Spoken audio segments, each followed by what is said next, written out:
ನಮಸ್ತೆ ಎಲ್ರಿಗೂ ಹೇಗಿದ್ದೀರಾ? ಎಲ್ರೂ ಆರೋಗ್ಯವಾಗಿ ನೆಮ್ಮದಿಯಾಗಿದ್ದೀರಾ ಅಂತ ಭಾವಿಸ್ತಾ, ಹಾಗೆ ಆರೋಗ್ಯ ಮತ್ತೆ ನೆಮ್ಮದಿ ಕೊಡ್ಲಿ ಅಂತ ದೇವ್ರ ಹತ್ರ ಬೇಡ್ಕೊಂತ ಇವತ್ತಿನ ಈ ವಿಡಿಯೋನ ಸ್ಟಾರ್ಟ್ ಮಾಡ್ತಾ ಇದ್ದೀನಿ. ಆ ನನ್ ಈ ಮನೆಗೆ ಬಂದ್ಮೇಲೆ ಅಂದ್ರೆ ನಮ್ಮಮ್ಮ ಮನೆಯಿಂದ ಇಲ್ಲಿಗೆ ಬಂದ್ಮೇಲೆ ನನ್ ವಿಡಿಯೋಸೇ ಅಪ್ಲೋಡ್ ಮಾಡಕ್ ಆಗ್ತಾ ಇಲ್ಲ. ರೆಕಾರ್ಡ್ ಮಾಡಿದ್ರು ಸಹ ಅದನ್ನ ಎಡಿಟ್ ಮಾಡಕ್ ಆಗ್ತಾ ಇಲ್ಲ. ಒಂದು ವಿಡಿಯೋ ಎಡಿಟ್ ಮಾಡ್ಬೇಕಂದ್ರೆ ನಾನು ಅಟ್ಲೀಸ್ಟ್ 2 ಡೇಸ್ ತಗೊಂತೀನಿ. ಸ್ವಲ್ಪ ಟೈಮೇ ಸಿಗ್ತಾ ಇಲ್ಲ. ಅಷ್ಟು ಬ್ಯುಸಿ ಆಗ್ಬಿಟ್ಟೈತೆ. ಹೆಂಗೆ ಅಂದ್ರೆ ಬೆಳ್ಳಿಗೆ ಹೆಂಗಾಗುತ್ತೆ ಅಂತ ಗೊತ್ತಿಲ್ಲ, ಆಗ್ಲೇ ಸಂಜೆ ಆಗೇ ಹೋಗಿರುತ್ತೆ. ಇನ್ನ ನೈಟ್ ಮಲ್ಗೋದೊಂದೇ ಆಗ್ಲೇ ಬೆಳಕಾಗೋಗಿರುತ್ತೆ. ಇಷ್ಟೇ ನಾನ್ ನಿದ್ದೆ ಅನ್ಸುತ್ತೆ. ನಿದ್ದೆ ಅಂತೂ ಪಾಪು ಹುಟ್ದಾಗಿಂದ ನನಗ್ ಸರಿಯಾಗಿ ನಿದ್ದೆನೇ ಆಗಿಲ್ಲ. ಯಾವತ್ತಾದ್ರೂ ಒನ್ ಡೇ ಫುಲ್ ಮಲ್ಕೊಬೇಕು ಅನ್ನೋ ಆಸೆ ಆಗ್ಬಿಟ್ಟೈತೆ. ಬೆಳಿಗ್ಗೆ ಎದ್ಬಿಟ್ಟು ಅನಿಶಂಗ್ ಟಿಫನ್ ಒಂದು ಮಾಡ್ತೀನಿ. ಅಷ್ಟ್ರಲ್ಲಿ ಟೈಮ್ ಹಿಂಗಂದ್ರೂ ಟೈಮ್ ಆಗೋಗಿರುತ್ತೆ. ಈಗ ಆಲ್ಮೋಸ್ಟ್ ಅನೀಶ್ ಅವನ್ ಕೆಲ್ಸ ಅವನೇ ಮಾಡ್ಕೊಂತಾನೆ. ನಾನು ಈಗ 3 ಮಂತ್ಸ್ ಮುಂಚೆ ಇದ್ದಿದ್ದ ಅನೀಶ್ಗುನು 3 ಮಂತ್ಸ್ ಆದ್ಮೇಲೆ ಇರೋ ಅನೀಶ್ ತುಂಬಾ ವ್ಯತ್ಯಾಸ ಐತೆ. ಅವಾಗ ಆಲ್ಮೋಸ್ಟ್ ಒಂದೊಂದ್ಸತಿ ಸ್ನಾನನೂ ನಾನೇ ಮಾಡಿಸ್ತಿದ್ದೆ. ಲೇಟ್ ಮಾಡ್ಬಿಡ್ತಿದ್ದ. ಹಂಗ್ ಲೇಟ್ ಆಗ್ಬಿಡುತ್ತೆ ಅಂದ್ಬಿಟ್ಟು ಈಗೆಲ್ಲ ಅವನೇ ಮಾಡ್ಕೊಂಡ್ಬಿಡ್ತಾನೆ. ಟೈ ನಾನ್ ಹಾಕ್ಬೇಕಿತ್ತು ಪ್ರತಿಯೊಂದುನು. ಇನ್ನ ಅವನ್ನ ಸ್ಕೂಲಿಗೆ ಅವನು ರೆಡಿಯಾಗಿ ಅವನೇ ಶೂ ಹಾಕೊಂಡು ಅವನೇ ಟೈ ಹಾಕೊಂಡು ಎಲ್ಲ ರೆಡಿ ಆಗ್ಬಿಡ್ತಾನೆ. ಇನ್ನ ಅವನಿಗೆ ಬಾಕ್ಸ್ ಒಂದ್ ಕಟ್ಕೊಡೋದು ಅಷ್ಟೇ ನನ್ ಕೆಲ್ಸ. ಲಂಚ್ ಬಾಕ್ಸ್ ರೆಡಿ ಮಾಡ್ಬೇಕು, ಲಂಚ್ ಬ್ಯಾಗು. ಮತ್ತೆ ಇಲ್ಲಿ ಊಟಕ್ಕೆ ಹಾಕೊಟ್ರೆ ತಿನ್ಬಿಟ್ಟು ಟಿಫನ್ ಒಂದ್ ಸ್ವಲ್ಪ ಹೋಗ್ತಾನೆ. ಹಂಗೆ ಎಷ್ಟು ಖುಷಿ ಆಗುತ್ತೆ ಅಂದ್ರೆ ಅವ್ರನ್ನ ನೋಡಿದ್ರೆ ಈಗ. ಇನ್ನ ಸರಿ ಅಂದ್ಬಿಟ್ಟು ಅವ್ನು ಹೋದ್ಮೇಲೆ ಇವಂದು ಸ್ಟಾರ್ಟ್ ಆಗುತ್ತೆ. ಪಾಪು ಎದ್ದಿರ್ತಾನೆ, ಅವನ್ನ ಮಲಗಿಸ್ಬಿಟ್ಟು ಮತ್ತೆ ಎದ್ದ ಮೇಲೆ ಅವನಿಗೆ ಎಣ್ಣೆ ಹಾಕಿ ಮಸಾಜ್ ಮಾಡಿ ಇನ್ನ ಸ್ನಾನ ಮಾಡಿಸ್ತೀನಿ. ನಾನ್ ತಲೆಗಂದ್ರೆ ನಾನು ಸ್ನಾನ ಮಾಡ್ಸಲ್ಲ. ನಮ್ಮ ಮನೆಯವ್ರು ಬರ್ತಾರೆ ತಲೆಗೆ ಉಯ್ತಾರೆ. ಈಗ ನಾನೇ ಸ್ಟಾರ್ಟಿಂಗ್ ಅಂತೂ ನಂಗೆ ತುಂಬಾ ಕಷ್ಟ ಆಯ್ತು ಸ್ನಾನ ಮಾಡ್ಸೋದು. ಅವರು ಭಯ, ಕಷ್ಟ ಅನ್ನೋದ್ಕಿಂತ ಭಯ, ಎಳೆ ಮಗು ಅಲ್ವಾ ಅದಕ್ಕೆ. ಟಚ್ ಮಾಡೋಣ. ಸ್ನಾನ ಮಾಡ್ಕೊಂಡು ರೆಡಿ ಆಗಿದ್ದಾರೆ. ಮಲಗಿಸ್ಬೇಕು, ಇಲ್ಲಾಂದ್ರೆ ನಾನೇ ತಿನ್ಕೊಂಡ್ಬಿಡ್ತಾನೆ ಅಲ್ವೇನಪ್ಪ. ಸರಿ, ಬಾಯ್ ಬಾಯ್ ಬಾಯ್. ಟಚ್ ಮಾಡ್ತೀನಿ ಅಲ್ಲ ಚಿನ್ನಿ, ಟಚ್ ಮಾಡ್ತೀನಿ. ಬಾಯ್ ಬಾಯ್. ಇನ್ನ ಪಾಪುನ್ ಮಲಗಿಸಿ ನನ್ನ ಕೆಲಸ ಸ್ಟಾರ್ಟ್ ಮಾಡ್ಕೊಬೇಕು, ಮನೆ ಕೆಲಸ. ಅವನ್ನ ಮಲಗಿಸ್ಬಿಟ್ಟು ಸ್ವಲ್ಪ ಆ ಕಡೆ ರೂಮಲ್ಲೇನೆ ಅವನು ಬಟ್ಟೆ ಸ್ವಲ್ಪ ಅದೆಲ್ಲ ಹಂಗೆ ಎತ್ತಿಟ್ಕೊಂತೀನಿ. ನಾನು ಅವ್ನು ಮಲಗಿಸೋಕ್ಕಿಂತ ಮುಂಚೆನೆ ಬೆಡ್ ಎಲ್ಲ ಕ್ಲೀನ್ ಮಾಡಿಬಿಟ್ಟಿರ್ತೀನಿ.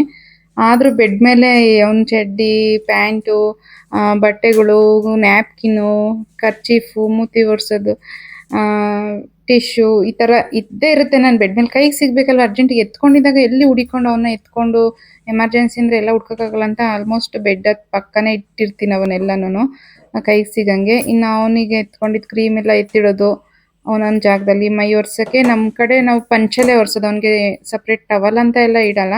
ನಾವು ವೈಟ್ ಕಲರ್ ಈ ಥರ ಸಾಫ್ಟ್ ಆಗಿರೋದೊಂದು ಬಿಳಿ ಪಂಚಲೇನೆ ಪಾಪುಗೆ ಮೈ ಒರೆಸೋದು.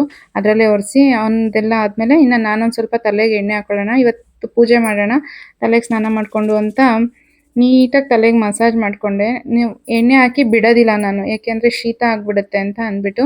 ಸ್ನಾನಕ್ಕೆ ಹೋಗೋಕ್ಕಿಂತ ಮುಂಚೆ ಈ ಥರ 1 ಅವರ್, ಒಂದು ಹಾಫ್ ಆನ್ ಅವರ್ ಆದರೂ ಪರವಾಗಿಲ್ಲ ಮುಂಚೆ ಎಣ್ಣೆ ಅಪ್ಲೈ ಮಾಡಿಬಿಟ್ಟು ಚೆನ್ನಾಗಿ ಮಸಾಜ್ ಮಾಡಿಬಿಡ್ತೀನಿ. ಈಗಂತೂ ತುಂಬ ಏರ್ ಫಾಲ್ ಆಗ್ತಾಯಿದೆ ನನಗೆ. ಎಷ್ಟು ಅಂದರೆ ಹಿಂಗೆ ಬಾಚಿದ್ರೆ ಸಾಕು, ಬಾಚಣಿಗೆಲಿರೋದು ಕೆಳಗಡೆ ನೆಲದಲ್ಲೇ ಅಷ್ಟು ಕೂದಲು ಬಿದ್ದಿರುತ್ತೆ. ಸಿಕ್ಕಾಪಟ್ಟೆ ಏರ್ ಫಾಲ್ ಆಗ್ತೈತೆ. ಅದು ಏನಕ್ಕೆ ಅಂತ ಗೊತ್ತಿಲ್ಲ. ನನಗೆ ಅನಿಶಂದ್ರಲ್ಲಿ ಇಷ್ಟು ಏರ್ ಫಾಲ್ ಆಗಿರಲಿಲ್ಲ. ನಂಗೆ ಅನಿಶಂದ್ರಲ್ಲಿ ಇನ್ನೂ ಏರ್ಸ್ ಚೆನ್ನಾಗಾಗಿತ್ತು. ಈಗ ಯಾಕೆ ಈ ಥರ ಆಗ್ತೈತೆ ಅಂತಲೇ ಗೊತ್ತಿಲ್ಲ. ಏನೋ ಪಾಪು ನಗೋದಕ್ಕೆ ಅಂತ ಅಂತಾರೆ. ಅವ್ನು ನಗ್ತಾನೆ, ತುಂಬ ನಗ್ತಾನೆ. ಅದಕ್ಕೆ ಇರ್ಬೋದು ಅಥವಾ ಮೋಸ್ಟ್ಲಿ ಏನು ವಿಟಮಿನ್ಸ್ ಕಡಿಮೆ ಆಗಿರ್ಬೋದು ಅನ್ಸುತ್ತೋ ಗೊತ್ತಿಲ್ಲ. ಇದು ಲಾಸ್ಟ್ ಟೈಮ್ ನನಗೆ ಪ್ರೆಗ್ನೆಂಟಲ್ಲಿದ್ದಾಗ ಆಯುರ್ವೇದಿಕಲ್ಲಿ ಬಾಡಿಗೆ ಅಂತ ಒಂದು ಮಸಾಜ್ ಆಯಿಲ್ ಕೊಟ್ಟಿದ್ರು.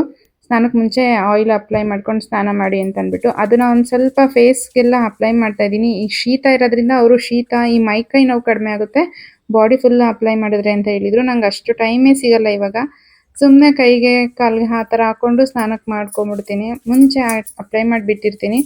ಇನ್ನು ಅದೆಲ್ಲ ಆದಮೇಲೆ, ಯಾಕೆಂದರೆ ಜೊತೆಗೆ ನಮ್ಮನ್ನು ಕೇರ್ ಮಾಡಬೇಕು. ಈಗ ನಾವು ಬಿಟ್ಕೊಂಡ್ಬಿಟ್ರೆ ನಮ್ಮನ್ನು ಆಗಲ್ಲ. ಈಗ ಬರೀ ಹಿಂಗೆ ಇರೋಣ ಅಂತ ನೆಕ್ಸ್ಟ್ ನಾವು ಒಂದು ಲೆವೆಲಿಗೆ ಬರೋದಕ್ಕೆ ತುಂಬ ಕಷ್ಟ ಆಗುತ್ತೆ. ಅದಕ್ಕೋಸ್ಕರ ಒಂದಿನ ಆಗಿಲ್ಲ ಅಂದ್ರೂ ಪರವಾಗಿಲ್ಲ, ಇನ್ನೊಂದು ದಿನನಾದರೂ ನಮ್ಮನ್ನು ನಾವು ಕೇರ್ ಮಾಡಲೇಬೇಕು. ಈ ಟೈಮಲ್ಲೂ ಅಷ್ಟೇ. ಹಾಗಾಗಿ ನಾನು ಇದನ್ನು ಬಿಡಲ್ಲ, ಜೊತೆಗೆ ಮಾಡ್ಕೊಂಡು ಹೋಗ್ತಾ ಇದ್ದೀನಿ. ಅಷ್ಟು ಮಾಡಲಿಲ್ಲ ಅಂದರೂ ಓವರಾಗಿ ಎಲ್ಲ ಕೆಮಿಕಲ್ಸ್ ಹಾಕ್ಕೊಂಡು ಫೇಸ್ ಪ್ಯಾಕು ಆ ಥರ ಹೇಳ್ತಾ ಇಲ್ಲ. ಚಿಕ್ಕ ಪುಟ್ಟದು ಈಗ ಬಾಡಿಗೆ ಆಗಲಿ ಫೇಸ್ಗೆ ಆಗಲಿ ಆಯಿಲ್ ಅಪ್ಲೈ ಮಾಡೋದು ಒಳ್ಳೆಯದು ಕೂಡ. ಅದು ಒಂದು ಮಸಾಜ್ ಥರ ಚೆನ್ನಾಗಿ ಸಿಗುತ್ತೆ ಬಾಡಿಗೆ ಆ ಥರ ಹೇಳ್ತಾರೆ. ಅದು ತುಂಬ ಕೆಮಿಕಲ್ಸ್ ಅಂತೂ ನಾನು ಟಚ್ಚೇ ಮಾಡಿಲ್ಲ. ನನ್ನ ಫೇಸಿಗೆ ನನ್ನ ಪಾಪು ಹುಟ್ಟಿದ್ಮೇಲೆ ಒಂದೇ ಒಂದು ಕ್ರೀಮ್ ಸಹ ಹಾಕಿಲ್ಲ ನಾನು. ಆ ಥರ ಅದಕ್ಕೆ ಆಯಿಲ್ ಆದರೂ ಹಾಕಿದ್ರೆ ಮಾಯಿಶ್ಚರೈಸರ್ ಆಗಿರುತ್ತಲ್ವ ಅದು ನೀಟಾಗಿ. ಇನ್ನು ಚಳಿಗಾಲದಲ್ಲೂ ಸ್ಕಿನ್ನು ಒಡೆಯೋದು ತುಟಿ ಒಡೆಯೋದು ಅದೆಲ್ಲ ಕಾಮನ್. ಅದಕ್ಕೋಸ್ಕರ ಈ ಥರ ಸಿಂಪಲ್ ಆಗಾದರೂ ಫಾಲೋ ಮಾಡಲೇಬೇಕು, ತೀರಾ ಬಿಡಬಾರ್ದು ಪಾಪು ಆಗೈತೆ ಅಂದ್ಬಿಟ್ಟು. ಹಂಗೆ ಹೇಳಿದ್ದು. ಇನ್ನು ಅವನದೆಲ್ಲ ಎತ್ತಿ ಎಣ್ಣೆ ಬಟ್ಟೆ ಒಂದು ಇಟ್ಕೊಂಡಿರ್ತೀನಿ ನಾನು ಎಣ್ಣೆ ಹಾಕೋಕ್ಕೆ. ಅದನ್ನು ಸ್ವಲ್ಪ ಗಾಳಿಗೆ ಹಾಕ್ತೀನಿ, ಏಕೆಂದರೆ ಎಣ್ಣೆ ಸ್ಮೆಲ್ ಬರುತ್ತೆ ಅಂತ ಅಂದ್ಬಿಟ್ಟು. ವಾಶ್ ಮಾಡೋದು ಡೈಲಿ ವಾಶ್ ಮಾಡಲ್ವಲ್ಲ, ಅದಕ್ಕೋಸ್ಕರ ಡೈಲಿ ಆದರೆ ಎಣ್ಣೆ ಅಪ್ಲೈ ಮಾಡ್ತೀನಿ ಪಾಪುಗೆ. ಡೈಲಿ ಎಣ್ಣೆ ಹಾಕಿ ನಾನು ಸ್ನಾನ ಮಾಡಿಸೋದು. ಹಾಗೆ ಸ್ನಾನ ಮಾಡ್ಸೋಕೆ ಹೋಗಬಾರ್ದು, ಏಕೆಂದರೆ ಅವ್ರದ್ದು ಸ್ಕಿನ್ನು ಎಣ್ಣೆ ಅಂಶ ಇದ್ದರೆ ಆ ಸೋಪು ಇದೆಲ್ಲ ಹಾಕಿದಾಗ ಅದು ಇನ್ನೂ ಚೆನ್ನಾಗಿ ಸ್ಕಿನ್ ಚೆನ್ನಾಗಿರುತ್ತೆ. ಅದಕ್ಕೋಸ್ಕರ ಒಳ್ಳೇದು ಕೂಡ ಬೋನ್ಸ್ಗೆಲ್ಲ ಅಂದ್ಬಿಟ್ಟು. ಆಗಿರೋದ್ರಿಂದ ಪೂಜೆ ಮಾಡಬೇಕಲ್ವ, ಅದಕ್ಕೋಸ್ಕರ ಮನೆ ಒರೆಸ್ಬೇಕು. ನೋಡೋಣ, ಅಡುಗೆ ಮಾಡಿ ಊಟ ಮಾಡಿ ಕಸ ಗುಡಿಸಿ ಮನೆ ಒರೆಸಿ ಸ್ನಾನ ಮಾಡಿ ಪೂಜೆ ಮಾಡಿ ಇನ್ನು ಇಷ್ಟು ಕೆಲಸ ಬ್ಯಾಲೆನ್ಸ್ ಐತೆ. ಹೇಗೋಗುತ್ತೆ ನೋಡೋಣ. ಪಾಪು ಕೆಲಸ ಆಯಿತು, ಅವ್ನು ಎದ್ದೋಳೋ ಅಷ್ಟರಲ್ಲಿ ಇಷ್ಟು ಅಡುಗೆ ಮಾಡ್ಕೊಂಡ್ಬಿಟ್ರೆ ಸಾಕು. ನಿಧಾನಕ್ಕಿನ್ನು ಆಮೇಲೆ ಮಾಡ್ಕೊತೀನಿ. ಅವ್ನ ಆಟಾಡಿಸ್ಕೊಂಡು ಕಸ ಗುಡಿಸ್ಕೊಬೋದು.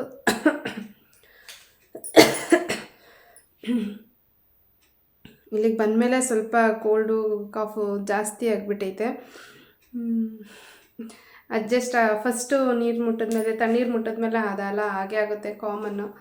ಬೇಗ ಮಾಡ್ಕೊಬೇಕು. ಟೈಮ್ ಇರೋದೇ ಸ್ವಲ್ಪ ನನ್ನ ಹತ್ರ. ಎಷ್ಟು ಬೇಗ ಟೈಮ್ ಆಗುತ್ತೆ ಅನಿಸುತ್ತೆ ಅಂದರೆ, ಕೆಲಸ ಮಾಡೋ ಟೈಮಲ್ಲಿ ಟೈಮ್ ಹೋಗ್ತಾ ಇರುತ್ತೆ, ಅಷ್ಟು ಫಾಸ್ಟಾಗಿ ಟೈಮ್ ಹೋಗ್ತೈತೆ. ಪಾಪು ಎದ್ದೇಳೋಷ್ಟೊತ್ತಿಗೆ ಅಡುಗೆ ಮಾಡ್ಕೊಂಬಿಡ್ಬೇಕು ಅಂತ ಬೇಗ ನೋಡ್ಕೊತೀನಿ ನಾನು. ಫಸ್ಟ್ ಅವ್ನು ಮಲಗಿದ ತಕ್ಷಣ ನಾನು ಮಾಡ್ಕೊಳ್ಳೋದೇ ಅಡುಗೆನ, ಬೇರೆ ಎಲ್ಲ ಕೆಲಸ ಹಂಗೆ ಇದ್ರೂ ಪರವಾಗಿಲ್ಲ ಅಂತ ಅಂದ್ಬಿಟ್ಟು. ಅದಕ್ಕೂ ಮುಂಚೆ ಏನು ಮಾಡ್ತೀನಿ ಅಂದರೆ, ನಾನು ನೀರು ಕುಡಿಯೋದು ಸ್ವಲ್ಪ ಅದ್ರ ಕಡೆ ಗಮನ ಕೊಡ್ತೀನಿ. ಏಕೆಂದರೆ ಅದನ್ನು ಮರ್ತೇ ಬಿಡ್ತೀನಿ ನಾನು. ಆಲ್ಮೋಸ್ಟು ಬಿಸಿನೀರಲ್ವ, ತಣ್ಣೀರು ಇಟ್ಕೊಂಡು ಕುಡಿಯಲ್ವಲ್ಲ, ಬಿಸಿನೀರು ಕಾಯಿಸ್ಬೇಕು. ಈ ಕೆಲಸದ ಮಧ್ಯದಲ್ಲಿ ಇದು ಮಾಡಿಬಿಡ್ತೀನಿ. ಅದಕ್ಕೆ ಫಸ್ಟ್ ನೀರು ಕುಡಿಯೋದು ಕೆಲಸ. ಎದ್ದಿದ ತಕ್ಷಣ ಫಸ್ಟ್ ನೀರು ಕುಡಿದ್ಬಿಡ್ತೀನಿ. ಮತ್ತು ಅಡುಗೆ ಸ್ಟಾರ್ಟ್ ಮಾಡೋದು ಆ ಥರದ್ಕಿಂತ ಮುಂಚೆ ನೀರು ಕುಡಿದ್ಬಿಡ್ತೀನಿ. ಅಡುಗೆ ಮನೆಗೆ ಹೋಗಿದ ತಕ್ಷಣ ಫಸ್ಟ್ ನೀರು ಕುಡಿಯೋದು ಅದು ತುಂಬ ಮೇನ್ ಇಂಪಾರ್ಟೆಂಟು. ನಾವು ಮಾಡೋದು ತಪ್ಪು ಫಸ್ಟು ಕೂಡ ಅದು. ನೀರು ಕುಡಿಯೋದನ್ನ ನೆಗ್ಲೆಕ್ಟ್ ಮಾಡೋದು, ಅದನ್ನು ಮಾತ್ರ ಮಾಡಬೇಡಿ ಯಾರೂ. ಆಲ್ಮೋಸ್ಟ್ ನೀರು ಕುಡಿಯೋದ್ರ ಕಡೆ ಗಮನ ಕೊಡಿ ಅಂತ ಕೇಳ್ಕೊತ ನೋಡಿ. ಆಗಲೇ ಎದ್ದೇ ಬಿಟ್ಟ ಇವನು.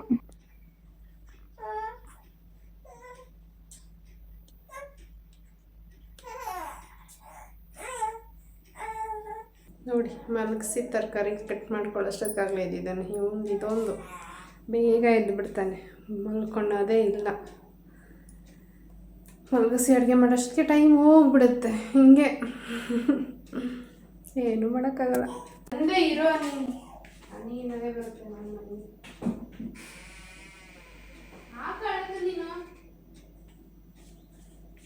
ಇನ್ನು ಇವನ್ನ ಎತ್ಕೊಂಡು ಒಂದು ಸ್ವಲ್ಪ ಹೊತ್ತು ಆಚೆ ವಾಕ್ ಮಾಡ್ತೀನಿ. ಆಚೆ ಗಾಳೀಲಿ ಮಕ್ಕಳು ಒಂದು ಸ್ವಲ್ಪ ಹೊತ್ತು ಆಚೆ ಗಿಡ ಅದೆಲ್ಲ ನೋಡ್ತಾ ಇದ್ರೆ, ಸ್ವಲ್ಪ ಆಚೆನೂ ಬಿಸಿಲು ಬಂದಿದೆ ಚೆನ್ನಾಗಿ. ಅದೆಲ್ಲ ನೋಡ್ತಾ ಇದ್ರೆ ಅವ್ರಿಗೆ ನಿದ್ದೆ ಬರುತ್ತಂತೆ. ನಮ್ಮಮ್ಮ ಹೇಳ್ತಾರೆ, ಗಾಳೀಲಿ ಹಿಂಗೆ ಓಡಾಡ್ಕೊಂಡು ಬಂದರೆ ನಿದ್ದೆ ಬರುತ್ತಲ್ಲ ನಮಗೆ, ಅದೇ ಥರ ಮಕ್ಳಿಗೂ ಗಾಳೀಲಿ ಹಿಂಗೆ ಎತ್ಕೊಂಡು ಒಂದು ಸ್ವಲ್ಪ ಹೊತ್ತು ಓಡಾಡ್ಕೊಂಡು ಬಂದು ಮಲಗಿಸಿದ್ರೆ ಚೆನ್ನಾಗಿ ನಿದ್ದೆ ಮಾಡ್ತಾರೆ ಅಂತ ನಮ್ಮಮ್ಮ ಹೇಳೋರು ಯಾವಾಗ್ಲೂ. ಅಲ್ಲೂ ನಮ್ಮಮ್ಮನೂ ಹಂಗೆ ಮಾಡ್ತಾ ಇದ್ದಿದ್ದು. ಎದ್ದಾಗ ಒಂದು ರೌಂಡ್ ಹಿಂಗೆ ಎತ್ಕೊಂಡು ಹೋಗಿ ಬಂದು ಹಿಂಗೆ ಆಡಿಸ್ಕೊಬಂದು ಮಲಗಿಸ್ಬಿಡೋರು. ಅದರಿಂದ ಚೆನ್ನಾಗಿ ನಿದ್ದೆ ಮಾಡ್ತಾನೆ ಅನ್ನೋ ಥರ. ಅದಕ್ಕೋಸ್ಕರ ನಾನು ಹಂಗೆ ಪಾರ್ಕಿಂಗಲ್ಲಿ ಹಿಂಗೆ ಅಲ್ಲಿ ಬಿಸಿಲು ಬೀಳ್ತಾ ಇರುತ್ತಲ್ಲ, ಆ ಬಿಸಿಲಲ್ಲಿ ಗಿಡಗಳು ಅದೆಲ್ಲ ನೋಡ್ತಾ ಇರ್ತಾನೆ. ಅವ್ನು ಆಚೆ ಎತ್ಕೊಂಡೋದ್ರೆ ಅವ್ನಿಗೆ ಸಖತ್ ಖುಷಿ. ಆಚೆ ಏನು ಹೊಸ್ದಾಗಿ ನೋಡೋ ಥರ ನೋಡ್ತಾ ಇರ್ತಾನೆ. ಹಂಗೆ ಮಾಡ್ತೀನಿ. ಅದಾದಮೇಲೆ ಮಲಗಲಿಲ್ಲ ಸ್ವಲ್ಪ. ಅವನು ಮಲಗೋದು ಕಡಿಮೆ. ಈ 3 ತಿಂಗಳು ತುಂಬಿದ್ಮೇಲೆ ಅಂತಾರಲ್ಲ, ಮಲಗೋದ್ಕಿಂತ ಎದ್ದೇಳ್ತಾನೆ ಇರ್ತಾನೆ. ಹಗ್ಲಗ್ಲ ಕಂಟಿನ್ಯೂಸ್ ಆಗಿ ಮಲಗಲ್ಲ. ಅದು ಪ್ರಾಬ್ಲಮ್ ಅಂದರೆ. ಸರಿ ಆಯಿತು, ಒಂದು ಸ್ವಲ್ಪ ಹೊತ್ತು ಆಟ ಆಡಿಸ್ಕೊಂಡು ಬಂದೆ. ಇನ್ನು ನಾನು ಅಡುಗೆ ಮಾಡೋ ಅಷ್ಟರಲ್ಲಿ ಏನು ಅಂದರೆ, ನಾಷ್ಟಾನ ಅನೀಶ್ ಹೋಗಿದ ತಕ್ಷಣ ತಿಂದ್ಬಿಟ್ಟಿರ್ತೀನಿ. ಅವನು 8 ಗಂಟೆ 8:10ಕ್ಕೆ ಹೋದರೆ ಒಂದು 9 ಗಂಟೆಗೆ ನಾನು ಟಿಫನ್ ಮಾಡಿಬಿಟ್ಟಿರ್ತೀನಿ. ಜಾಸ್ತಿ ಹೊಟ್ಟೆ ಹಶ್ವಾದ್ರೆ 8:30ಗೆ ಟಿಫನ್ ಮಾಡ್ಕೊಂಬಿಟ್ಟಿರ್ತೀನಿ. ಇನ್ನು ಬರೋ ಅಷ್ಟೊತ್ತಿಗೆ ಅಡುಗೆ ಮಾಡೋದು 3:30 ಆಗೋಗಿರುತ್ತೆ. ಬೇಗ ಅಡುಗೆ ಮಾಡಿ ನಾನು ಊಟ ಮಾಡಿರಲ್ಲ. ಅವ್ರು ಬಂದಮೇಲೆ ಮಾಡ್ತೀನಿ, ಇಲ್ಲ 3 ಗಂಟೆಗಾದರೂ ಮಾಡಿರ್ತೀನಿ. 3 ಗಂಟೆ ತನಕ ಹಶ್ಕೊಂಡಿರ್ಬೇಕಲ್ಲ ಅಂದ್ಬಿಟ್ಟು ಮಧ್ಯದಲ್ಲಿ ಒಂದು ಗ್ಲಾಸು ಹಾಲು ಕುಡಿತೀನಿ, ತುಂಬ ಹೊಟ್ಟೆ ಹಸ್ದಾಗ. ಹಂಗೆ ಅವನ್ನ ಬೌನ್ಸಿಂಗ್ ಚೇರಲ್ಲಿ ಹಾಕ್ಬಿಟ್ಟು ಆಟ ಆಡಿಸ್ಕೊಂಡು ಹಾಲು ಕುಡಿದೆ.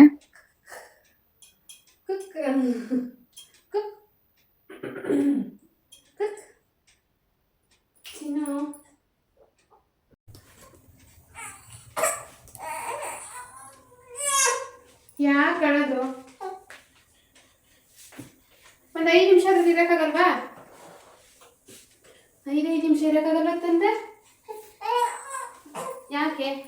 ಇರೋದೇ ಇಲ್ವಾ ನಿಂದ್ರಲ್ಲಿ? ಇರತ್ತೇ ಇಲ್ವಾ? ಇದ್ರಲ್ಲಿ ಕುತ್ಕೊಳ್ಳೋದೇ ಇಲ್ವಾ ನೀನು? ನಾನು ಅಡುಗೆ ಮಾಡೋದು ಬೇಡವಾ? ಕೆಲಸ ಮಾಡೋದು ಬೇಡ? ಶುಶು ಮಾಡ್ಕೊಂಬಿಟ್ಟಿದ್ದೀರಾ? ಅದಕ್ಕೇನಾ ಹಿಂಗ ಆಡೋದು? ಚಿನ್ನು ಕುತ್ಕೊಳಕ್ ಆಯ್ತಿಲ್ವಾ? ಸುಸು ಮಾಡ್ಕೊಂಬಿಟ್ಟಿರೋದು.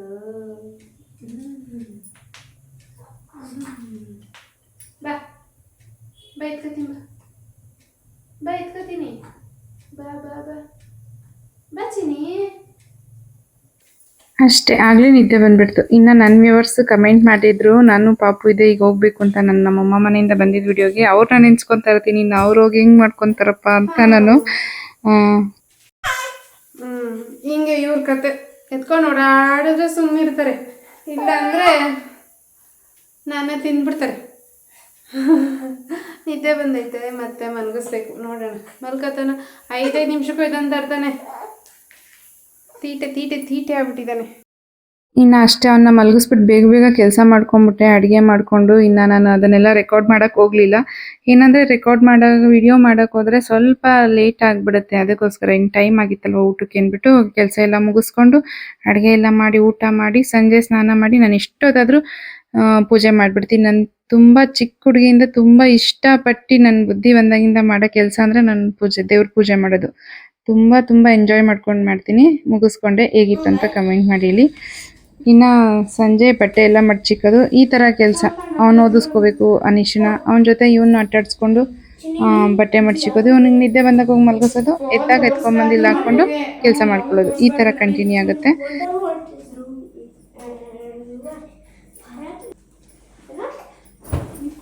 ಓದ್ಕೋ ಕೀವರ್ಡ್ಸು ಡಿಕ್ಟೇಷನ್ ಕೊಡ್ತಾ ತಾನೆ ಅದನ್ನ. ಮತ್ತೆ ಓದ್ಕೋ, ಸಮ್ ಮಾಡು, ಪ್ರಾಕ್ಟೀಸ್ ಮಾಡಿ ಇವತ್ತು. ಕ್ಲಾಸ್ ವರ್ಕ್ ಬರ್ಸಾರಲ್ಲ ಅದನ್ನ. ಬರುತ್ತಾ? ಸಾಲ್ವ್ ಮಾಡ್ತೀಯಾ? ಬರ್ಕೊಟ್ರೆ ಈಗ 7 ಗಂಟೆಗೆಲ್ಲ 7 ಗಂಟೆಗೆಲ್ಲ ಸರಿ ತಿನ್ನಿಸ್ಬಿಟ್ಟು ನಾನು ಬಟ್ಟೆ ಮಡ್ಚಿಕೋಣ ಅಂತ ಪಾಪುನಲ್ಲೇ ಕುಂಡಿಸಿದ್ದೆ. ಊಟ ತಿನ್ಸಿದ ತಕ್ಷಣ ಮಲಗಿಸ್ಬಾರ್ದಲ್ವಾ, ಅದಕ್ಕೋಸ್ಕರ. ನಾನು ನಿದ್ದೆ ಬರೋವರೆಗೂ ಅವನು ನನ್ನ ನೋಡ್ಕೊಂಡು ಎದ್ದಿರ್ತಾನೆ. ನಿದ್ದೆ ಬಂದರೆ ಸ್ವಲ್ಪ ಇದು ಮಾಡ್ತಾನೆ, ಅವಾಗ ತೊಗೊಂಡೋಗಿ ಮಲಗಿಸೋದು. ಆ ಥರ ನಾನು.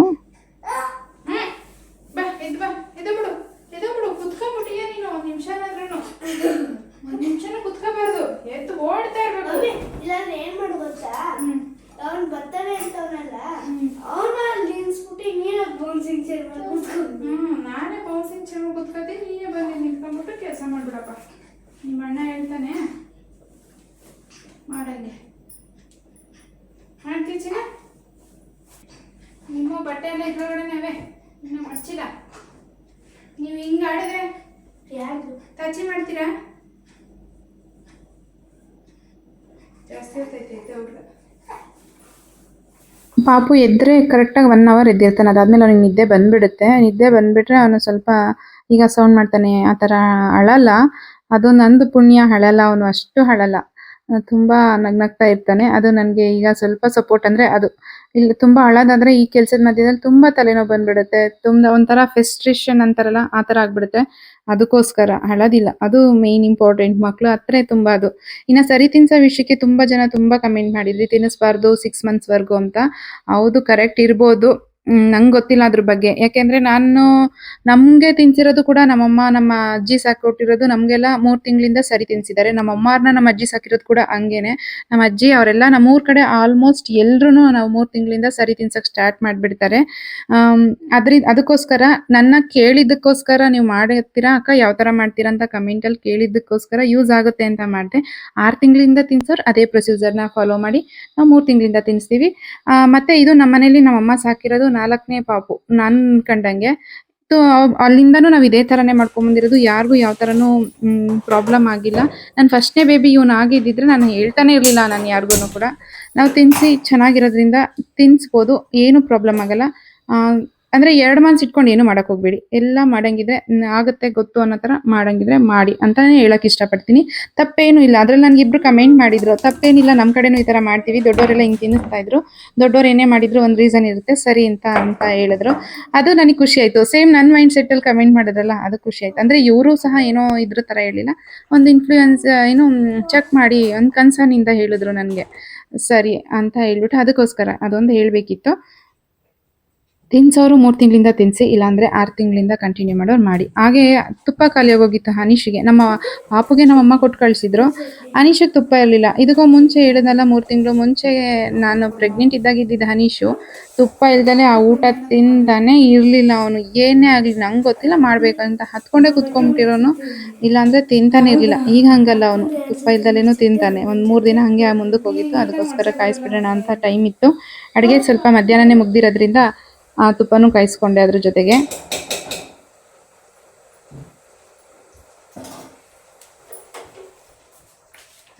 ಎಲ್ಲ ನೀನೇ ಮಡ್ಚಿದ? ಗುಡ್ ಬಾಯ್. ನಮ್ಮ ಹುಡುಗ ಬಟ್ಟೆ ಮಡ್ಚಿ ಕೊಡ್ತೈತೆ, ನಾನು ತುಪ್ಪ ಕಾಯಿಸ್ತಾ ಇದ್ರೆ.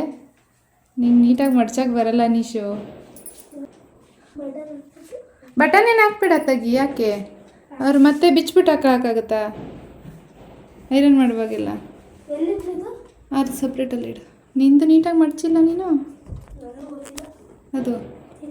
ಅದು ಇನ್ನೊಂದು ಟಿ ಶರ್ಟು ಅದು ನಿಂದೆ ತಾನೆ. ನಾನು ಅರ್ಧ ಬರ್ಧ ಮಡಿಚ್ಬಿಟ್ಟು ತುಪ್ಪ ಕಾಯಿಸೋಣ ಅಂತ ಬಂದೆ. ಇವ್ನಿಗೆ ಊಟಕ್ಕೆ ತುಪ್ಪ ಬೇಕಲ್ಲ, ಅವನೇ ಮಡಚಿತಾ ಅವನೇ. ಥ್ಯಾಂಕ್ ಯು ಮೊನ್ನೆ. ಏನು ಅನಿ? ಎರಡು ಮೂರು ಬಟನ್ ಮಾತ್ರ ಹಾಕ್ತೀಯಾ? ಯಾಕೆ ಯಾಕೆ ಹಿಂಗೆ ಬಟನ್ ಹಾಕಿ ಮಡ್ಚಬೇಕು ಅಂತ ಯಾರು ಹೇಳ್ಕೊಟ್ಟಿದ್ದು?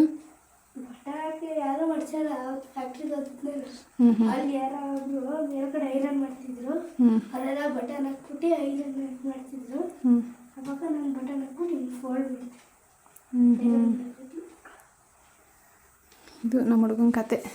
ಮಡ್ಚೆಲ್ಲ ಮೂಲೆಯಲ್ಲಿ ಇಕ್ಕೈತವ್ರ ಅಪ್ಪಂದ ಶರ್ಟ್ಗಳು. ಹಾಗೆ ನಾನು ನೀಟಾಗಿ ಅಡ್ಜಸ್ಟ್ ಮಾಡಬೇಕು. ನಾನೇನು ಹೇಳಿಲ್ಲ, ಅದೇ ಮಾಡ್ತೈತೆ. Thank you. ಏನಕ್ಕೆ ಮಡ್ಚ್ತಾ ಇದೆಯಾ?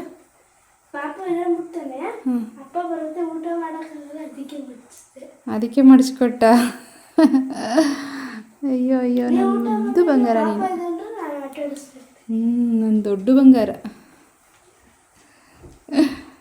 ನೀನು ಜೋಡಿಸ್ಕೊಂತೀಯಾ? ಅವನು ಬಟ್ಟೆ ಈಗ ಅದೊಂದು ಎಲ್ಪ್ ಮಾಡ್ತಾನೆ, ಬಟ್ಟೆ ಜೋಡಿಸ್ಕೊಂತಾನೆ ಅವನು ವಾರ್ಡ್ರೋಬ್ಗೆ. ಅಲ್ಲವಲ್ಲ ಎತ್ಕೋ ಅವನ. ಹೊಸದು ಕೊಡಿ, ನಾನು ನೀಟಾಗಿ ಮಡ್ಚ್ಕೊಡ್ತೀನಿ. ಅದು ನೀಟಾಗಿ ಎಲ್ಲಿ ನೀಟಾಗಿ ಮಡ್ಚಿದ್ಯಾ? ಒಳ್ಳೆಯವನು ಹಂಗೆ ಇಡೋಗು, ಡೈಲಿ ಇಟ್ಕೊಳಕ್ಕೆ ತಕ್ಕಂತೀಯಲ್ಲ ನಿಂದು ವಾರ್ಡ್ರೋಬಲ್ಲಿ. ನೀಟಾಗಿ ಹಿಂಗೆ ಇಟ್ಕೊಂಡು ಹಿಂಗೆ ಕೊಡಬೇಕು. ಹಿಂಗೆ ಕೈಗಳು ಹಿಡಿದ್ಬಿಟ್ಟು ಮಡ್ಚಿದ್ರೆ ಅವಾಗ ಕರೆಕ್ಟಾಗಿ ಬರುತ್ತೆ. ಒಂದು ಕಡೆ ಕುತ್ಕೊಡುತ್ತೆ ನೋಡಿ. ಈಗ ನೋಡಿ ಹಿಂಗೆ ಕರೆಕ್ಟಾಗೈತೆ. ಅದು ಹಳೇದು. ಹೊಸವೆಲ್ಲ ಒಂದು ಇದು ನ್ಯಾಪ್ಕಿನೂ ಅದರಲ್ಲೇ ಇಟ್ಕೊಡೆ ಯೂಸ್. ಅದಿಷ್ಟು ತಗೊಂಡು ಇದು ತಗೊಂಡು ಎಲ್ಲ ನೀಟಾಗಿ ಜೋಡಿಸ್ಕೊಳ್ಳಿ. ಅಡ್ಬೇಡ. ಅವತ್ತಂತ ಫುಲ್ ನಾನು ಕರಾಟೆ ಕಾಂಪಿಟೇಷನಲ್ಲಿ ನಿಂತಿದ್ನಲ್ಲಿ ನಿದ್ದೆ ಬರ್ತಿತ್ತು. ನಾನು ಆಮೇಲೆ ಸರ್ ಮೈಕು ಹೇಳ್ಬಿಟ್ಟು ನಿದ್ದೆ ಹೊಂಟಾಯ್ತು. ನೀನು ಹೆಸರು ಹೇಳ್ತಿದ್ದಂಗೆ ನಿದ್ದೆ ಹೊಂಟಾಯ್ತಾ? ಹೆಸರು ಹೇಳ್ತಿದ್ದೆ. ಹಂಗೆ ಮಾಡೋ ಎಕ್ಸರ್ಸೈಸ್ ಮಾಡೋಕೆ ಹೇಳಿದ್ರು. ಅವಾಗ ನಂಗೆ ನಿದ್ದೆ ಹೊಂಟಾಯ್ತು ಸರ್. ಗ್ಯಾಸ್ ಹತ್ರ ಕೂಡ ಹಂಗೆ ಪಕ್ಕದಲ್ಲಿ ಸಾಂಬಾರು ಇತ್ತಲ್ವ, ಅದಕ್ಕೆ ಮುದ್ದೆ ಒಂದು ಮಾಡಿಕೊಂಡೆ. ನಾನು ಮಧ್ಯಾಹ್ನನೇ ಅಡುಗೆ ಮಾಡ್ಕೊಳ್ಳೋದ್ರಿಂದ ಸಂಜೆ ಸ್ವಲ್ಪ ಏನಾದರೂ ಕೆಲಸ ಮಾಡ್ಕೊಬೋದು, ಮಗು ನೋಡ್ಕೊಬೋದು. ಅವನು ತುಂಬ ಹೊತ್ತು ಎದ್ದೇಳೋದ್ರಿಂದ ಕಷ್ಟ ಆಗುತ್ತೆ. ಅದಕ್ಕೋಸ್ಕರ ಇನ್ನು ತುಪ್ಪನೂ ನೋಡಿ ಅದಕ್ಕೆ ಬಂದರೆ ಆಗಿರುತ್ತೆ. ಮುದ್ದೆನೂ ಮಾಡಿಕೊಂಡೆ, ಸಾಂಬಾರಿತ್ತು. ಪಲ್ಯ ಸಾಂಬಾರೆಲ್ಲ ಬಿಸಿ ಮಾಡಿಕೊಂಡೆ. ನಾನು ಬೆಳಗ್ಗೆ ಮಧ್ಯಾಹ್ನ ಸಾಂಬಾರು ಮಾಡಿದ್ರೆ ನೈಟ್ 2 ಟೈಮ್ಸ್ ತಿನ್ಬೋದಷ್ಟೇ. ಈಗ ಒಬ್ಬರು ಕಮೆಂಟ್ ಮಾಡಿದ್ರು, ಪಾಪು ತುಂಬ ವಾಮಿಟ್ ಮಾಡ್ತೈತೆ ಅಕ್ಕ ಅಂತ. ಏನಕ್ಕೆ ಅಂದರೆ ಆರೋಗ್ಯರ ಊಟ ತಿಂದರೆ ಮತ್ತು ತಂಗ್ಳು ಊಟ ತಿಂದರೆ ವಾಮಿಟ್ ತುಂಬ ಮಾಡುತ್ತೆ. ಅದಕ್ಕೋಸ್ಕರ ಅವಾಗವಾಗ ಬಿಸಿನೇ ತಿನ್ನಬೇಕು ಬಾಣ್ತಿ ಅನ್ನೋರು, ಅದಕ್ಕೋಸ್ಕರನೇ ಅವಾಗವಾಗ ಮಾಡ್ಕೊಳ್ಳೋದು. ಸಾಂಬಾರು ಮಾತ್ರ ನಾನು ಮಧ್ಯಾಹ್ನ ಮಾಡಿದ್ರೆ ರಾತ್ರಿ 1 ಟೈಮ್, ಮಧ್ಯಾಹ್ನ 1 ಟೈಮ್ 2 ಟೈಮ್ಸ್ ತಿಂತೀನಿ, ಮತ್ತೆ ತಿನ್ನಲ್ಲ. ಅನ್ನ ಮುದ್ದೆ ಎಲ್ಲ ಅವಾಗಿಂದ ಅವಾಗಲೇ ಬಿಸಿ ಬಿಸಿನೇ ತಿನ್ಕೊಂಡ್ರೆ, ಆರೋಗ್ಯರದ್ದು ತಿನ್ನಬೇಡಿ. ತಿಂದರೆ ನಿಜ ವಾಮಿಟ್ ಮಾಡುತ್ತೆ ಪಾಪು ಜಾಸ್ತಿ. ಅದಕ್ಕೇ ಬಿಸಿ ಬಿಸಿ ತಿನ್ನಬೇಕು ಅನ್ನೋದು. ಇನ್ನು ತುಪ್ಪ ಕಾಯಿಸಿದಾಯಿತು, ಊಟನೂ ಆಯಿತು. ಇದನ್ನು ಒಂದು ಬಾಟ್ಲಿಗೆ ಸ್ಟೋರ್ ಮಾಡಿಕೊಂಡೆ. ಇದನ್ನು ಮಾಡೋ ಅಷ್ಟರಲ್ಲಾಗಲೇ ಪಾಪು ಎದ್ದ. ನಂದು ಊಟನೂ ಮಾಡ್ಕೊಂಬಿಟ್ಟೆ. ನಾನು ಬೇಗ ಬೇಗ ಅವ್ನು ಮಲಗಿದಾಗ ಅವ್ನು ಎದ್ದೇಳೋ ಅಷ್ಟರಲ್ಲಿ ಊಟ ಮುಗಿಸ್ಕೊಂಡ್ಬಿಡ್ತೀನಿ. ಇಲ್ಲ ಅಂದರೆ ಯಾವಾಗ ಎದ್ದಂತಾನೆ ಅಂತಲೇ ಗೊತ್ತಾಗಲ್ಲ. ಅದಕ್ಕೋಸ್ಕರ ಇನ್ನು ಅನಿಶುಗೂ ಬೇಗ ಊಟ ಮಾಡಿಸಿ ಮಲಗಿಸ್ಬಿಡ್ಬೇಕು. ಅವನು ಆಲ್ಮೋಸ್ಟ್ ಎದ್ದೇ ಇರ್ತಾನೆ. ಅವ್ರ ಅಪ್ಪ ಬರೋವರೆಗೂ ವೆಯ್ಟ್ ಮಾಡ್ತಾನೆ. ನಾನೇ ಬೈದು ಬೈದು ಊಟ ಮಾಡಿಸೋದು. ಊಟ ಮಾಡು, ಟೈಮ್ ಆಗುತ್ತೆ, ಜೀರ್ಣ ಆಗಲ್ಲ, ಬೇಗ ಎದ್ದೋಬೇಕು ಬೆಳಗಿಗೆ ಅಂತ ಅವ್ನು ಅವ್ರ ಅಪ್ಪಂಗೆ ವೆಯ್ಟ್ ಮಾಡ್ತಾನೆ ಜಾಸ್ತಿ.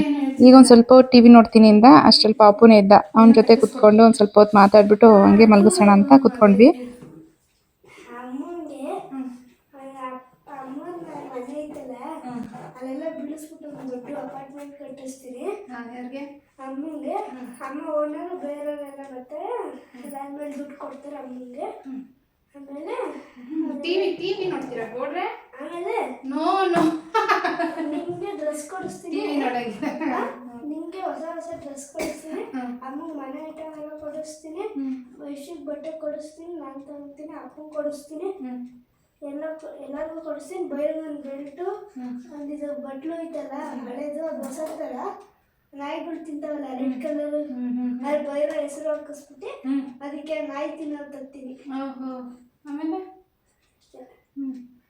ಕಾರ್ ತಗೊಳ್ಳೋದಾದ್ರೆ 8 ಕೋಟಿಗೆ 8 ಕೋಟಿ ಕಾರ್ ತಗೋಬೇಕು ಅನ್ಕೊಂಡಿದ್ದ? ಯಾವುದು? ಬುಗಾಟಿ. ಬುಗಾಟಿ ಕಾರ್ ತಗೋಬೇಕು ಅನ್ಕೊಂಡಿದ್ದ? 6 ಕೋಟಿಗೆ ಫೆರಾರಿ ಲ್ಯಾಂಬರ್ ತಗೋಬೇಕು ಅನ್ಕೊಂಡಿದ್ದೆ.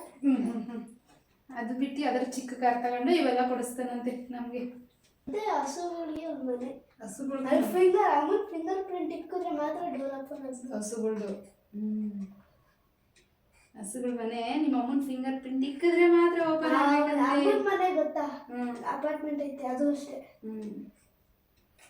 ಅಮ್ಮನ ಕಣ್ ಚೆಕ್ ಮಾಡಬೇಕು, ಮತ್ತೆ ಫಿಂಗರ್ ಪ್ರಿಂಟ್, ಫೇಸ್ ಡಿಡಕ್ಷನ್ ಮತ್ತೆ ಫಿಂಗರ್ ಪ್ರಿಂಟ್ ಇಕ್ಕಿದ್ರೆ ಮಾತ್ರ ಡೋರ್ ಓಪನ್ ಆಗೋದು. ಅಷ್ಟು ಅಂತ ಸೆಕ್ಯೂರಿಟಿ, ಟೈಟ್ ಸೆಕ್ಯೂರಿಟಿಯಲ್ಲಿ ಇರ್ತೀಯ ನಿಮ್ಮ ಅಮ್ಮನ. ಯಾಕೆ ಟೈಟ್ ಸೆಕ್ಯೂರಿಟಿ? ಯಾರು ಬರಬಾರ್ದು ಅಂತನಾ? ಕಾರ್ ತಗೊಳ್ತೀನಿ 2. ಯಾವುದು? ಬುಗಾಟಿ ಮತ್ತೆ ಫೆರಾರಿ ಅಥವಾ ಲ್ಯಾಂಬೋರ್ಗಿನಿ. ಬುಗಾಟಿ ಅಂತೂ ಪಕ್ಕ ನಿಂಗೆ. ಫೆರಾರಿ ಇಲ್ಲ, BMW ತಗೊಳ್ತೀನಿ ಒಂದು BMW ಎಲ್ಲ ತಗೊಳಪ್ಪ. ನಿನ್ ವಿಶ್ವ ಅದೊಂದು ನೀನೇನು ಅನ್ಕೊಂಡಿದ್ಯಾ ಎಲ್ಲ ಆಗಲಿ ಆಯ್ತಾ, ಒಳ್ಳೇದಾಗಲಿ. ಅದಕ್ಕೆಲ್ಲ ಜಾಸ್ತಿ ದುಡ್ಡು. ಅದಕ್ಕೆ ಫಸ್ಟ್ ಓದಬೇಕು, ಒಳ್ಳೆ ಕೆಲಸ ತಗೋಬೇಕು. ಚೆನ್ನಾಗಿ ಓದಬೇಕು, ಚೆನ್ನಾಗಿ ಸಂಪಾದನೆ ಮಾಡಬೇಕು, ಒಳ್ಳೆ ಬುದ್ಧಿ ಕಲಿಬೇಕು. ನೀನು ಏನು ಮಾಡ್ತೀಯೋ ಬಿಡ್ತೀಯೋ ಎಲ್ಲ ಮಾಡು, ನೀನು ಇಷ್ಟ ಎಲ್ಲ ಆಗಲಿ. ಆದರೆ ಒಳ್ಳೆ ಹುಡುಗ ಆಗಬೇಕು, ಒಳ್ಳೆ ಮನುಷ್ಯ ಆಗಬೇಕು, ಬಡವ್ರಿಗೆ ಯಾರಿಗಾದ್ರೂ ಹೆಲ್ಪ್ ಮಾಡಬೇಕು ನಿನ್ನ ಕೈಲಾದಷ್ಟು. ಬಡವ್ರು ಇರ್ತಾರಲ್ಲ ಅವ್ರಿಗೂ ಫ್ರೀ ಕೊಡ್ತೀನಿ. ಮನೇನೆ ಫ್ರೀ ಕೊಟ್ಬಿಡ್ತೀವಿ ಬಡವ್ರಿಗೆಲ್ಲ, ಬೇರೆಯವ್ರಿಗೆಲ್ಲ ದುಡ್ಡು, ಬಡವ್ರಿಗೆಲ್ಲ ಫ್ರೀ. ನಾನು ಬಡವರು ಅಂತ ಶ್ರೀಮಂತರು ಬಂದ್ಬಿಡ್ತಾರೆ, ಅವಾಗ ಹೆಂಗೆ ಗೊತ್ತಾಗುತ್ತೆ ನಿಂಗೆ? ಹೆಂಗೆ ಗೊತ್ತಾಗುತ್ತೆ ನಿಂಗೆ ಅವ್ರು ಬಡವರು ಅಂತ? ಬಡವರು ಎಷ್ಟು ಶ್ರೀಮಂತರು ಬಂದ್ಬಿಟ್ರೆ? ಹೌದಾ? ನನಗೆ ನಿಂಗೆ ಮೋಸ ಮಾಡಿದ್ರೆ ಅಲ್ಲೊಂದು ಇದು ಹಾಕಿಸ್ತೀನಿ, ಒಂದು ಸ್ಕ್ಯಾನರ್. ಅದು ಬಡವರು ಅಂದರೆ ಬಡವರು ಅಂತ ಬಿ ಅಂತ ತೋರಿಸಿದ್ರೆ, ಶ್ರೀಮಂತ ಅಂತ ತೋರಿಸಿದ್ರೆ ಎಸ್ ಅಂತ ತೋರಿಸುತ್ತೆ. BS ಹೆಂಗೆ ಸೂಪರ್. ಸ್ಕ್ಯಾನರು ಡಿಡಕ್ಷನ್ ಮಾಡುತ್ತೆ ಬಡವ ಇವನು ಶ್ರೀಮಂತ ಅಂತ ಸ್ಕ್ಯಾನರ್ ಬೇರೆ ಇಡ್ತಾನೆ. ಅವ್ರಿಗೆಲ್ಲ ಫ್ರೀ. ನಾನೇ ಇದು ತಪ್ಪಲೆ ಚೊಂಬು ಎಲ್ಲ ಫ್ರೀ ನಾನು ಕೊಡಿಸ್ತೀನಿ. ನೀನೇ ಕೊಡಿಸ್ಬಿಡಿ, ಮನೇನೂ ಕೊಟ್ಟು ತಪ್ಪಲೆ ಚೊಂಬು ಕೊಡಿಸ್ತೀಯ. ಆ ಥರ ಎಲ್ಲ ಕೊಡಿಸ್ತೀನಿ. ಅದಾದ್ಮೇಲೆ ಅವರು ಚಿಕ್ಕ ಇರ್ತಾರಲ್ಲ ಮಕ್ಕಳು ಚಿಕ್ಕ ಅವ್ರಿಗೆಲ್ಲ ರಿಮೋಟ್ ಕಂಟ್ರೋಲ್ ಕಾರ್ ಕೊಡಿಸ್ಬಿಡ್ತೀವಿ ಅವ್ರಿಗೆಲ್ಲ. ಅದು ಇಲ್ಲಿ ಟೈರ್ ತಿರುಗಿಸ್ತಾರಲ್ಲ ಮುಂದೆ ಹೋಗ್ತಾರಲ್ಲ ಆ ಥರದ್ದು. ನನ್ಕೊಂಡ್ರದೆಲ್ಲ ಆಗಲಿ ಕಣೋ, ಕೇಳೋಕ್ಕೆ ಇಷ್ಟು ಚೆನ್ನಾಗೈತೆ, ಇನ್ನು ನೋಡೋಕೆ ಇನ್ನು ಹೆಂಗಿರುತ್ತೋ ನೀವೆಲ್ಲ ಮಾಡಿಬಿಟ್ರೆ. ಓ ದೇವ್ರೇ, ನಾನಂತೂ ಇಲ್ಲಿರಲ್ಲ ಬಿಡು, ಹಾರಾಡ್ಬಿಡ್ತೀನಿ ಅನ್ಸುತ್ತೆ. ಅವನೇ ಹೋಗೋದು ಮುಂದಕ್ಕೆ, ಹೊಟ್ಟೋಯ್ತಾನೆ ಮುಂದಕ್ಕೆ ಗುಂಡ. ಓಹ್ ನೋಡು. ಇನ್ನು ನಮ್ಮ ಮನೀಶ್ ಅವನ ಆಸೆ ಏನೇನೋ ಹೇಳ್ತಾ ಇರ್ತಾನೆ, ನಾನು ಕೇಳ್ತಾನೆ ಇರ್ತೀನಿ, ಏನೂ ಆಗಲ್ಲ ಅಂತ ಮಾತ್ರ ಹೇಳಲ್ಲ. ಯಾಕೆಂದರೆ ಮಕ್ಕಳು ಅವ್ರ ಆಸೆ ಹೇಳ್ಬೇಕಾದ್ರೆ ಕೊಟ್ಟು ಕಿವಿ ಕೊಟ್ಟು ಕೇಳಿ ಎಷ್ಟೇ ಇದ್ದಿದ್ರು ಅವರು ಮಾಡ್ತಾರೋ ಬಿಡ್ತಾರೋ ಅದು ಸೆಕೆಂಡ್ರಿ. ಆಗಲ್ಲ ನಿನ್ನ ಕೈಲಿ ಇದೆಲ್ಲ ಕಷ್ಟ, ನೀನೇನು ಹಿಂಗೆ ಅಂತ ಹೇಳ್ಬೇಡಿ, ಆಗುತ್ತೆ ಚೆನ್ನಾಗೈತೆ ಅಂತ ಕೇಳಿ ಪ್ರೋತ್ಸಾಹ ಮಾಡೋದ್ರಲ್ಲಿ ಏನು ಕಳ್ಕೊಳ್ಳಲ್ಲಲ್ವಾ, ಅದೊಂದು ಮಾಡಿ ಅಂತ ಹೇಳ್ತೀನಿ ಮಕ್ಕಳ ವಿಷಯದಲ್ಲಿ. ಚಾನಲ್ನ ಯಾರು ಸಬ್ಸ್ಕ್ರೈಬ್ ಮಾಡಿದರೆ ನೋಡ್ತಾ ಇದ್ದೀರಾ, ಪ್ಲೀಸ್ ಸಬ್ಸ್ಕ್ರೈಬ್ ಮಾಡ್ಕೊಳ್ಳಿ. ಮತ್ತೆ ನೆಕ್ಸ್ಟು ಒಳ್ಳೆ ವಿಡಿಯೋ ಜೊತೆ ಸಿಗ್ತೀನಿ. ಅಲ್ಲಿವರೆಗೂ ಟೇಕ್ ಕೇರ್, ಬಾಬಾ. ಎಲ್ಲರೂ ಆರೋಗ್ಯವಾಗಿರಿ, ಖುಷಿಯಾಗಿರಿ. ನೆಕ್ಸ್ಟ್ ವಿಡಿಯೋದಲ್ಲಿ ಸಿಗ್ತೀನಿ. ಅಲ್ಲಿವರೆಗೂ ಬಾಯ್ ಬಾಯ್. ಬಾಯ್ ಹೇಳು, ಜೋರಾಗಿ ಹೇಳು. Bye. Bye. Good night. Good night.